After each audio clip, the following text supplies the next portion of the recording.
మరియు పోషణ ఉండాలనేది ఆ వృద్ధాప్య తల్లిదండ్రుల ఆశయం అధ్యక్ష.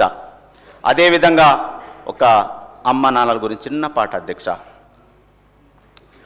అమ్మా నీకు వందనమే, మా తల్లి నీకు వందనమే.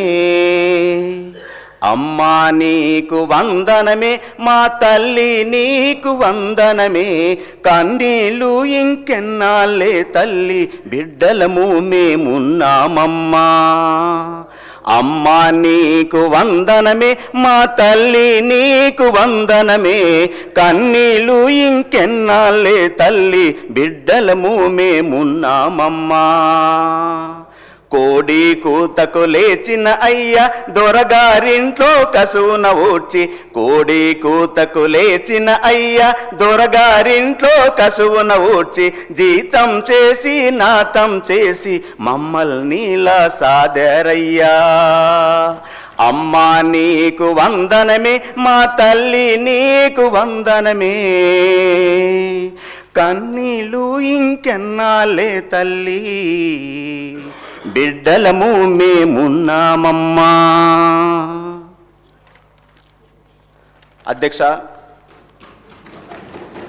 మారుతున్న సమాజం, వృద్ధాప్యంలో దిగజారినటువంటి తల్లిదండ్రులకు ఆసర లేక ఈరోజు తెలంగాణ రాష్ట్రం వచ్చిన తర్వాత మొట్టమొదటిసారిగా ముఖ్యమంత్రి వర్యులు పెద్దలు గౌరవనీయులు రేవంత్ రెడ్డి గారి సమక్షంలో ఒక బృహత్తర కార్యక్రమానికి దృష్టి సారించి గౌరవ ముఖ్యమంత్రి శ్రీ రేవంత్ రెడ్డి గారి యొక్క దూరదృష్టి, మానవత దృక్పథం మరియు కుటుంబ విలువల పట్ల ఉన్న ప్రగాఢమైన నిబద్ధత, వృద్ధ తల్లిదండ్రులు గౌరవప్రదమైన జీవితం గడపాలనే లక్ష్యంతో ఈ తెలంగాణ ఉద్యోగుల తల్లిదండ్రుల పోషణ, జవాబుదారీతనం మరియు పర్యవేక్షణ బిల్లు 2026ను మరి ఈ సందర్భంగా పెడతా ఉన్నందుకు వృద్ధాప్య తల్లిదండ్రుల నుండి ప్రత్యేకంగా ముఖ్యమంత్రి వారికి నేను ధన్యవాదాలు తెలియజేస్తూ ఉన్నాను.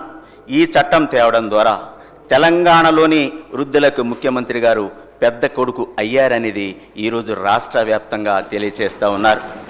ఎందుకంటే ఈరోజు నేను దేన్ని చదువుతానని చెప్పేసి అశ్వరాపేటలో వృద్ధాశ్రమంతో మాట్లాడిన తర్వాత సుమారు 25 ఏళ్ల కాలం పాటు అనసూర్య అనే మా అమ్మగారు మరి 16వ ఏటని వృద్ధాప్యం ఉన్నటువంటి వారికి సహాయం చేసే కార్యక్రమంలో చాలా రోజుల తర్వాత రెంటు కట్టలేక చాలా ఇబ్బంది పడుతున్న తరుణంలో మరి నేను కూడా ఆ ఆశ్రమానికి వెళ్ళిన తర్వాత అక్కడ ఉద్యోగం సాధించినటువంటి తల్లిదండ్రులు కూడా అక్కడ ఉన్నారు.